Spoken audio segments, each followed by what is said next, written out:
Definitely a long chapter, and we're in our last part here.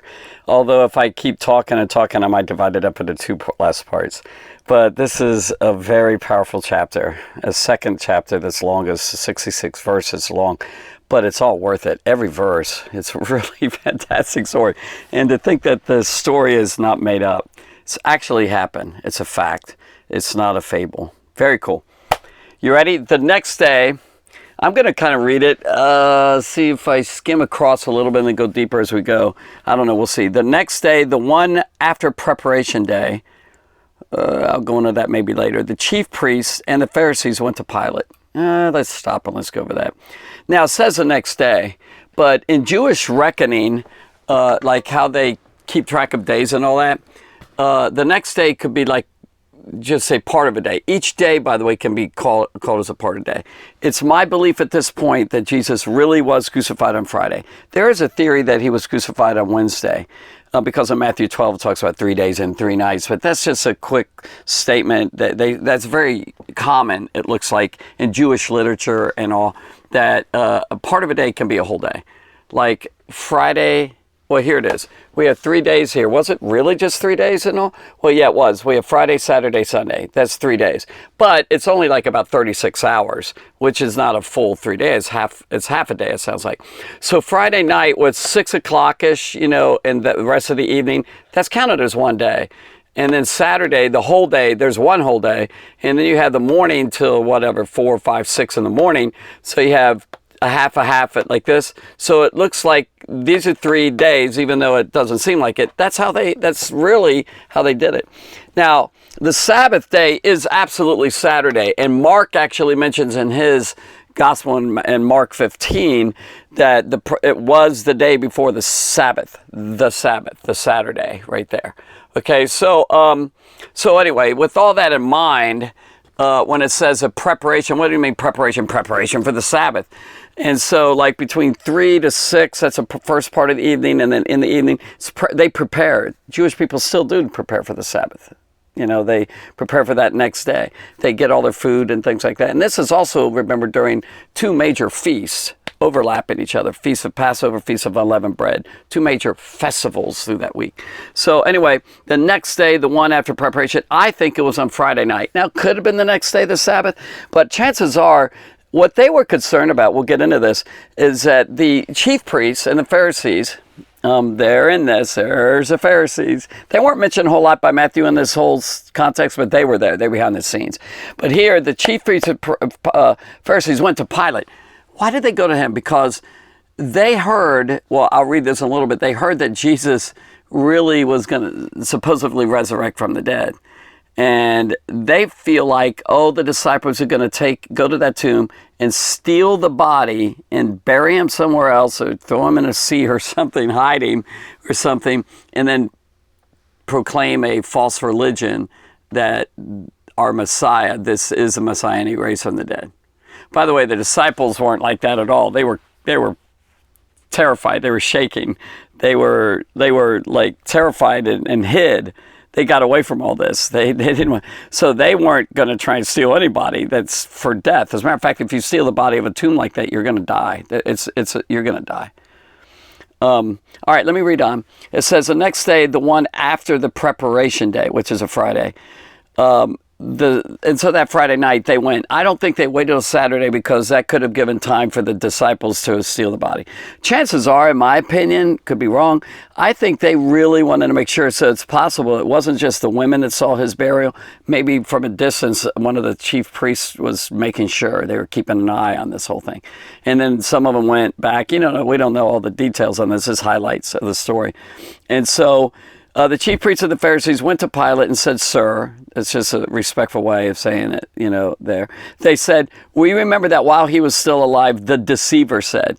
By the way, the last video that I did, and I meant to put that part in this, they called him a deceiver, and yet all those 7 people, or the last one was a group of Roman soldiers, they felt like he was totally honest. They could tell this guy was very honest, very truthful, full of integrity. This guy was great character. They call him the deceiver. What a deception they were. They were deceived by the devil. It says that while he was still alive, the deceiver said, after 3 days, I will rise again. Now, how did they find that out? Because Jesus told the disciples. Well, I think it's possible. There's different things here, theories or something. Rumors spread pretty easily. It still does today. Did you hear?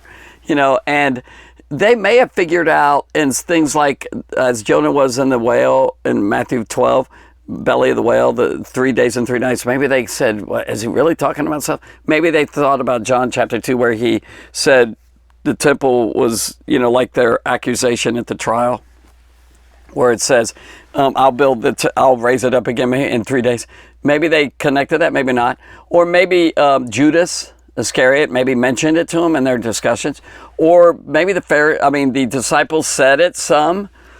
Like, wow, what's he talking about? And then someone heard it and someone said it to hear. And like Matthew's writing this part of the story, Matthew, I think, probably had some connections with Roman government because he was serving them, remember? So maybe he had some friends in Jerusalem. Maybe he knew some soldiers. And just word spreads. He tells them and they happen to say and words come out. Either way, however they found out, they heard that he was going to rise from the dead, or they figured it out. Or that he said that they were going to rise from the dead. They didn't believe that was happening.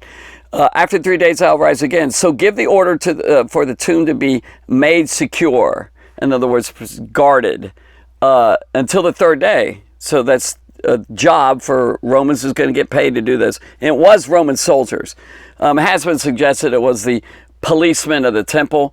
But no, I don't think so. They didn't have to go to Pilate for that. They could have put police there. But I think it was a higher authority. They really wanted to secure it the best they could. So there was literally the Roman guard. Now, when it says guard, it wasn't just one guy. A guard is 4 to 16. Remember the 4 that guarded the cross with the centurion? So it could have been 4, as little as 4. And I think it was probably 16 because he said later, Pilate said, do whatever you have to do. And, they did it to the max. They did, it says, secure it as you know how. Like, secure it well. Pilate let them do that. So I think at least 16 guards. And by the way, if you go into the book of Acts chapter 12, I think it's verse 2 or 3 or 4 or something too, it literally talks about Herod, a different Herod, securing Peter to guard him. And it said he sent 4, I can't remember the word, quaternions or something, 4 sets, as 4 times 4 equals 16. He had 16 guards guarding.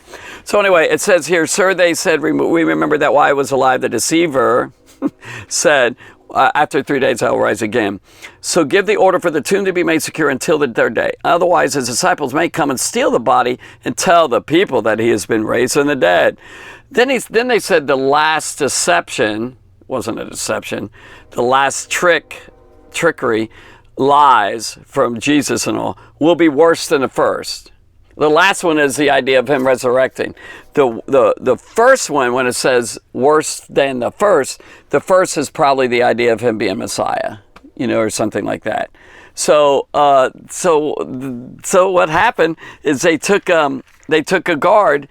Pilate had a guard go over to the tomb and guard it. And maybe they rotated here, they were sitting very watchful. Or right here, there's probably in this area, either that or up here, there was a garden and there was a tomb, and they guarded that tomb, that entrance to the tomb. So now, by the way, if a guard is found sleeping, these are various stories that I've read and heard. If one is sleeping, if caught sleeping like a superior soldier comes, then all of them die, all 16. That's one story I heard. I haven't gotten it confirmed. Wow. In other words, you're going to be watchful. Or if one of the soldiers found one of their soldiers starting to fall asleep, standing there watching, while the others just relax or something, I've heard that they set them on fire. They're skirt type things. I've shown you the outfit in one of the videos, what it looked like. And then he'd have to get it out real quick and burn himself. In other words, you just don't fall asleep. Rome's authority comes down on you and they will kill you. As a matter of fact, I've read that they actually turn them upside down. They don't get crucified, but these will. If you fail like this, they'll crucify him upside down. That's one thing I heard. Or if the person escapes, the soldier escapes, like they get away from that, their village with all the men, women, and children will be killed. You don't fall asleep. So there's this rumor later that maybe they fell asleep and the disciples came and rolled away the stone and stole the body and put the stone back and ran like crazy and took him. No, I don't think so. So anyway, then it says, he went ahead and said, go ahead, secure it, take a guard, you have a watch. And so he gave them a set of soldiers to protect it, because he was like, oh my goodness, this is already going on and on. I want this thing over with. So go ahead and take a guard, and then let me get Jesus off of my hands. Remember, he washed his hands. Pilate answered, then it says, go make the tomb as secure as you can, which, they're going to make it really secure. So I think Friday night right away, they secured it. Now, I'm not sure about the story about this idea of them sleeping. Maybe a group of them were there for a while, and then some of them left and slept while they're on watch and out of sleep, and they came back and rotated. Or I've heard way back, that they would lie right in front of the entrance of some sort, whatever the entrance is, or stand at the gate of a jail or this. And then some of them slept while 4 or 5 watched, and they kept each other awake and they were talking and all. And then they rotated. I'm not sure. But regardless, it's definitely very serious if you disobey, and you will die. I've heard that over and over. All right, so this one says, so they went and made the tomb secure, and then it says, by putting a seal on the stone. So there's 2 things here. One is a set of soldiers. And do you think you're going to go and attack the soldiers and try and get this body out of this very heavy tomb, stone and all that? I don't think so. So what they did is they took a cord, a seal. It says seal the tomb. The second thing is they took, maybe it was a rope or something like this. I think it was something different. I'll show you what I think it was. But they took it and put it around the tomb. My head is a tombstone, the stone. And what they would do, they'd probably take something like this, and they would put it like against the cave, the rock, like this, and then they'd put it around like this and put it against this cave and rock, like this. And then on the middle right here, on this, and then on the sides, they would take something like this. They would take like wax or clay or something. So I'm going to get this out real quick. This is Play-Doh. Yay, I'm using Play-Doh for this. But they would take wax and they would put it on the end, on this end and on this end, and probably in the middle. I've read and found different ways they might have done it. It's possible. But they would do something like this. They would take wax. This is what they would do to seal something. And this is in other pieces. By the way, it's actually in the book of Daniel too. When Daniel wasn't thrown in the lion's den, what they would do is have a seal, like maybe a ring, a signet, and they would take like this right here. I don't know if you can see that face right there. And then they would press it down. I'm not sure if I can get it really good on this. And yeah, I can see it a little bit. Let me do it again, see if I can get a better image of that. Now, it would stand out. This doesn't stand out very well, but it would be something like this. Okay, see if I can get it here. All right, and there, like this, see? Okay, see if I can get this pressed in there. All right, so it's not as clear, but they would do something like this here, and they would seal it. And anyway, all of Rome authority is on that seal. So if you broke the seal, like you snapped it, and then you roll the stone away, it would be harder to get back. It would break or something. And then from there, Rome would get you. You just broke the seal. You just came against their authority when they said, you're not allowed to cross that. No trespassing. So, very cool. So it says, they went and made the tomb secure by putting a seal on the stone and posting the guard. By the way, in the original language, it says with the guard there. So the guard had to see it. So someone might say, well, maybe the body was already taken before they did it. I don't think so. Number one, the disciples were gone. They're scattered. Number two, I think they would have made sure, the chief priests would have made sure all this happened. They would have looked at that body, in my opinion. They would have made sure, here, the soldiers could have rolled that stone. It's heavy, but they could have done it. They looked in it, yep, there's a body. You know, we know he's there. Okay, seal it. Now, all this is so cool because they were actually helping God, in a sense. God doesn't need help, but helping the whole idea of the credibility. Or like,